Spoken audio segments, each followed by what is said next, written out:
মানহা, আম্মা কোথায়? আম্মা তো খালার বাড়ি গেছে। আমার না আজকে জন্মদিন, তাই আমার জন্য একটা গিফট নিয়ে আসছি, দেখো কেমন হয়েছে। ওয়াও, গিফটটা তো অনেক সুন্দর হয়েছে, আমার অনেক পছন্দ হবে। আচ্ছা তাড়াতাড়ি আমাকে বাদ দাও, ক্ষুধা লাগছে। আরে ভাই, হ্যাপি ইউনিভার্সিটি। হ্যাঁ, অনুষ্ঠান করতেছো আর তুমি বলতেছো আমি আসবো না? এটা কোনো কথা? আমি অবশ্যই আসবো।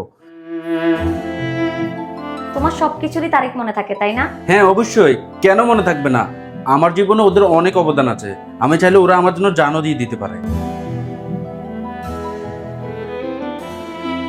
আরে বাহ, আজকের খাবারগুলো না অনেক মজা হয়েছে, স্পেশালি তুমি যে পায়েসটা রান্না করছো না, এটা অনেক ভালো হয়েছে। তুমি তো পায়েস খেতে অনেক বেশি পছন্দ করো, সেই জন্যই বানাইছি। আচ্ছা, আজকে তো কোনো স্পেশাল ডেও না, আর আজকে কোনো বাসায় মেহমানও আসে নাই, তাহলে এত মজার খাবার আর এত আইটেম তুমি কেন রান্না করছো? কারণ আজকে আমাদের ইউনিভার্সিটি। সরি, আমার না একদমই খেয়াল ছিল না। কোনো সমস্যা নাই, কখনো কখনো আমরা কারো জীবনে এতটাই অবদান রাখি না যতটাই আমরা ভাবি।